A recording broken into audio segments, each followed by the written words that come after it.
Jumong 2 haqida eshitganmisiz? Ya'ni Shamollar mamlakati haqida. Bugun biz aynan shu serial haqida gaplashamiz. Video ancha oldin yuklangan edi, ammo YouTube bu videoni qandaydir qonunbuzarlik deb topdi va kanalga strayk berib, videoni o'chirib tashladi. Bugun esa barcha qoidalarni o'rganib chiqib, hammasini to'g'rilab, videoni qayta yuklashga qaror qildim. Yaxshiroq o'rnashib qoling, biz boshladik.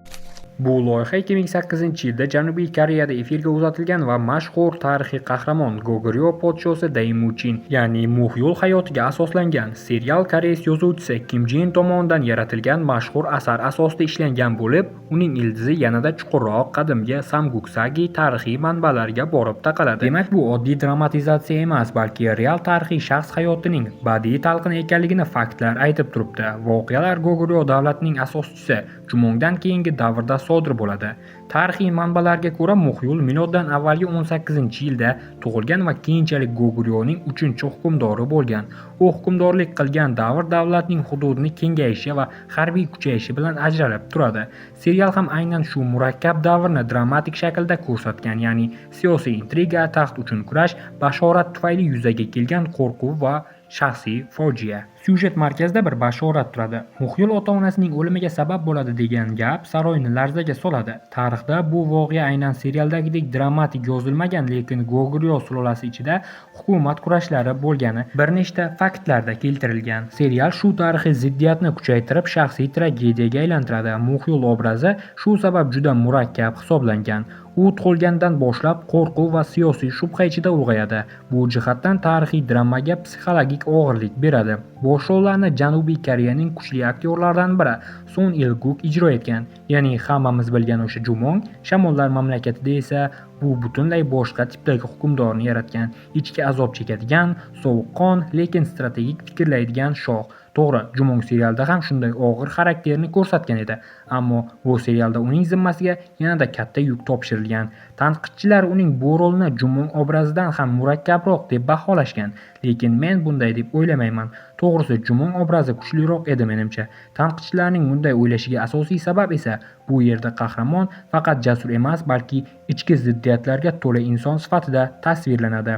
Serialning suratga olish jarayoni ham oson kechmagan. Keng ko'lamli jang sahnalari uchun yuzlab statistikachilar jalb qilingan. Tarixiy kostyumlar maxsus qo'lda tikilgan. Sovuq ob-havoda ochiq maydonlarda suratga olish ishlari olib borilgan. Son Il-guk intervyularning birida jang sahnalari jismoniy jihatdan juda og'ir bo'lganini aytgan.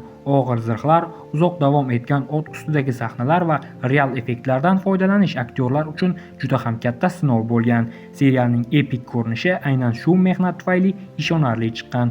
Reyting masalasiga kelsak, loyiha Koreyada yuqori tomoshabin ko'rsatkichlariga erishgan va tarixiy janr muxlislari tomonidan iliq kutib olingan. Serial ayniqsa siyosiy dramatizm va shaxsiy fojiani uyg'unlashtirgani uchun maqtalgan. U oddiy qahramonlik hikoyasi emas, balki hokimiyatning inson ruhidagi ta'siri haqida hikoya qiladi. Tarixiy faktlarga ko'ra, qirol Daimuchin Goguryeo hududini kengaytirgan, Bueyo va boshqa hududlarga qarshi yurishlar qilgan. Serialda bu voqealar dramatik talqin qilinadi, lekin asosiy tarixiy yo'nalish saqlab qolinadi. Albatta, ko'plab sahnalar badiiylashtirilgan. Bu tarixiy drama janrining tabiiy qismi hisoblanadi, ammo markaziy shaxs, davr va siyosiy vaziyat real manbalarga tayangan. Shamollar mamlakatini Jumong bilan solishtirganda asosiy farq obrazda seziladi. Jumong davlatni qurish haqida ilhomlantiruvchi hikoya bo'lsa, bu serial davlatni saqlab qolish uchun qanday narx to'lash kerakligi haqida hikoya qiladi. Bu yerda g'alaba ham, quvonch ham keltirilmaydi, hokimiyat esa tinchlik bermaydi. Shu jihatdan serial yanada og'ir va yetuk auditoriyaga mo'ljallangandek tuyuladi. Agar tahlil nuqtai nazaridan qarasak, loyiha koreys tarixiy dramalarining oltin davriga to'g'ri keladi. Katta byudjet, real dekoratsiyalar, kuchli aktyorlik maktabi va tarixiy materiallarga hurmat.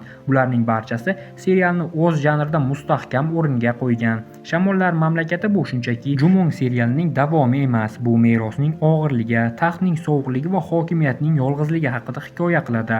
Jumong afsona yaratgan bo'lsa, Muhyul afsonaning soyasida yashashga majbur bo'lgan va ehtimol eng muhim savol ham aynan shu yerda. Davlatni qurish qiyinmi yoki uni saqlab qolishmi? Shu savolga aynan siz javob bersangiz degan edim. Albatta, fikrlaringizni izohlarda yozib qoldiring. Bugungi video shulardan iborat edi. Yana qaysi Koreyaning tarixiy dramalari haqida video qilishimni xohlaysiz? Albatta izohlarda yozib qoldiring. Faqat iltimos Sher yurak haqida demang, chunki hali u serialni ko'rib chiqqanim yo'q. Ko'rmagan serialim haqida esa video qila olmayman. Sizlarga ajoyib bir taklifim bor. Agarda xohlasangiz Askar seriali haqida video qilaman. Chunki ko'pchilik bu serialni ko'rgan va menimcha qiziq bo'lsa kerak. Agarda videoning layklari 1000 taga yetsa, Askar seriali haqida ham video qilaman. Ungacha esa o'zingizni ehtiyot qiling va kanaldagi boshqa videolarni ham ko'rishni unutmang. Sizlar bilan Kinomio kanali bo'ldi. Yangi videolarda ko'rishguncha